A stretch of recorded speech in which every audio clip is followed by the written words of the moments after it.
Giordano Bruno fue un gran filósofo y pensador del Renacimiento dominico, que nació en el año 1548 y murió en el año 1600 en la hoguera por causa de la Inquisición, por sus ideas filosóficas y sus ideas religiosas.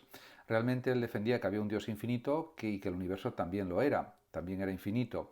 También pensaba que podía haber seres extraterrestres viviendo en otros planetas, en el universo, algo que también escandalizó a la Inquisición, a la jerarquía católica de aquella época, y al final pues todos sus libros y sus obras fueron condenados como heréticos, y realmente pues él al final sufrió las consecuencias de sus ideas. El propio Vaticano ha pedido perdón públicamente, no solamente a Giordano Bruno, sino a Galileo Galilei y a otros pensadores y científicos por el trato que recibieron de la Inquisición.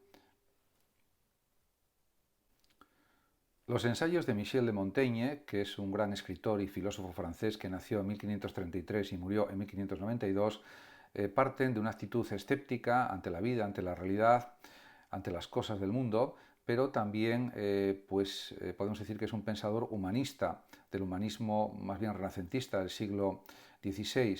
Por otra parte, se atisba en sus ensayos, en sus artículos que componen los ensayos, también un cierto pensamiento existencialista, aunque todavía no había surgido el existencialismo como tal, ya que fue varios siglos más tarde cuando surgió. En cualquier caso, él considera que la vida es anárquica, que la inseguridad es lo más característico de la propia existencia, de la existencia de las personas, y que la naturaleza humana se ve en cada persona. En ese sentido, a pesar de ese escepticismo, es partidario de seguir lo que dice la propia conciencia y también partir de la observación. En la ética de San Alberto Magno destaca el valor de la conciencia, de las buenas intenciones también de la conciencia, y sobre todo que hay que seguir los dictados de Dios, los dictados de las buenas conductas que están reafirmados en la doctrina cristiana. Y todo eso pues también está basado en su conocimiento de los filósofos griegos por parte de Alberto Magno. Además, él era un filósofo con una gran cultura enciclopédica.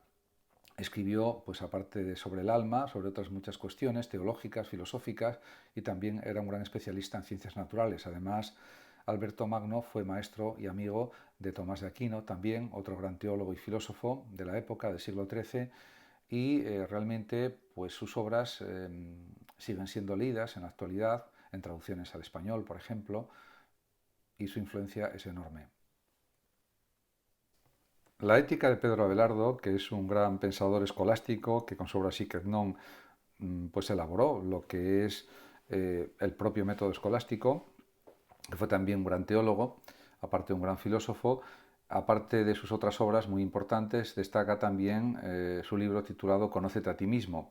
Y en él, él desarrolla una ética basada en las intenciones y en los sentimientos, en las buenas intenciones y los buenos sentimientos. Él dice que lo más importante es que la tendencia de comportamiento que tengamos esté de acuerdo con la bondad, esté de acuerdo también con las pautas del cristianismo, que en definitiva también es una especie de moral, y en ese sentido lo externo tiene que ajustarse a los dictados de una buena conciencia, de una buena intención de la propia mente humana. Entonces es una ética basada, insisto, en la buena intención y en los sentimientos buenos también.